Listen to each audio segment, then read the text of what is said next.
Hi, I'm Lou Gallagher. A woman set her boyfriend on fire. What did she use to put him out? That's coming up next. On Men Are So Smart. A Pennsylvania woman is accused of setting her boyfriend on fire and then dousing him with something because she was angry, police said. Leanne Spalak, 38, you'd think she'd know better, faces charges including attempted homicide and arson for the incident early Sunday morning.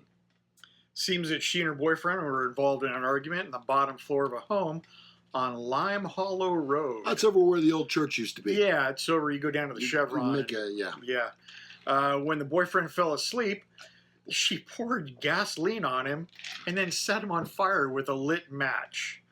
The gas ignited and the boyfriend caught fire from the waist down, which is not the place you want to catch fire.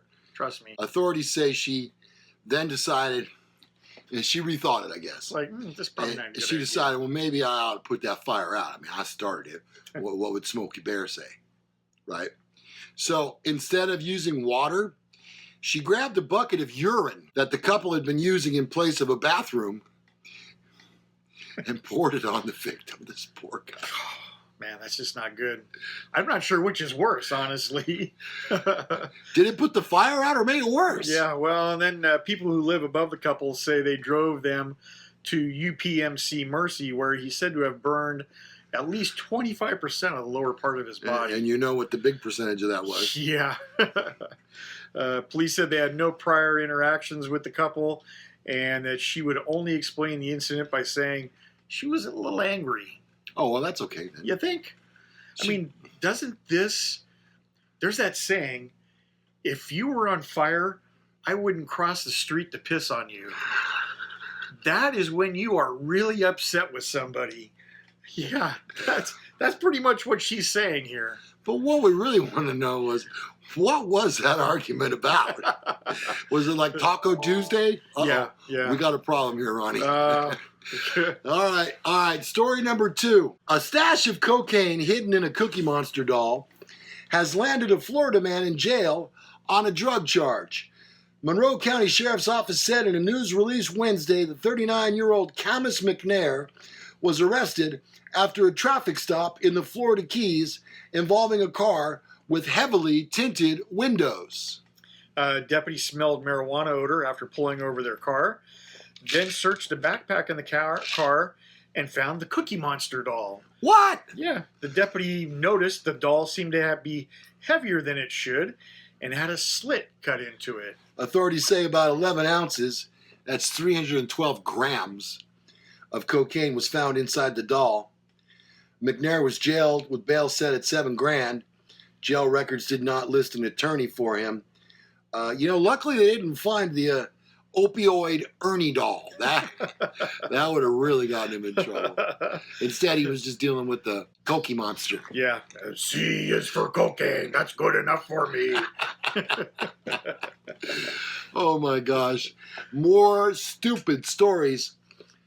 Authorities say a New Hampshire woman arrested for drug possession returned to the police station. You know what? Let's do a demonstration here for you first, okay? Hi, do you remember me from last night? Oh yeah, we arrested you for possession of drugs. Yes, and I was in the jail cell for 12 hours. Right. And then I made bail. Correct. Remember that? Yes. I don't really have an attorney yet. Vividly, yes. Yes, well, I'm back. We can see that. What do you want? Well, I was just hoping that I could get those drugs that you took from me because they're mine. I paid for them. Oh, yeah. You know what? Wait a minute. Let me get some of the guys out here, and then can you ask that again? Oh, sure, yeah. I'd be glad to. Hey, you guys in the back. You're not going to believe this. I want my drugs back. I'm telling you, it's people like these that just take themselves completely out of the gene pool. I mean, seriously, what are you thinking? I don't think they are, obviously. They're not really giving it much thought, but no. You're not getting your drugs back. Never, ever. Even if you were found innocent, you're not getting your drugs back.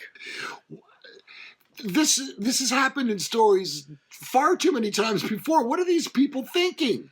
Well, it's like when they call the police station and they say, yes, I was just involved in a drug deal and I was robbed. Yeah. They gave me fake cocaine and I would like to get my, I don't know what it costs, $100 back. Yeah. So my greatest example of this, we went to a duplex in a notoriously drug-infested part of town. And we had a call that they were robbed. So we walk into the house, or this duplex. Now, these duplexes probably at the time rented for about $350 a month. They're awful. And we walk into this $350 a month duplex. They have a safe there that is probably a $3,000 safe. It takes up the greater part of the living room, and it's open. And we can smell marijuana coming from the safe. Wafting. But it's empty. And so we asked the guy, so what did they take? Nothing. They didn't steal anything? No. So this safe was empty? Yeah, safe was empty. There was nothing in there. So was somebody here? No, I'm not sure who called, but no, it's fine here. Yeah, so apparently between the time the call was made and we actually showed up, they realized that, yeah, we can't report what we need to report. We just got ripped off, and we're out. Yeah. Yeah, call the police. My pot has been stolen. Sometimes common sense kicks in with these people. Not all that often, but occasionally, and yeah, that's when it really gets funny. All right, well, that's the other side of the law. Thank God we're on this side. Yeah. And that'll wrap up another edition of Men Are So Smart. If you'd like any more information or for any reason you'd like to contact us directly, you'll find that information in the description right below here. All of our social media is there, our email addresses and such. You'll also find links to stories, etc. If you enjoyed today's show, and we sure hope you did, be sure and like it. Leave a comment if you like. But really what we'd love is to get more subscribers. It's really integral to our success of this show. And so we make it easy for you by putting this click button right over my shoulder. It's there. I'm stalling while you see it. It's so tempting. Oh, just click it. Click it. Just click it. We are Men Are So Smart. And we'll see you next time.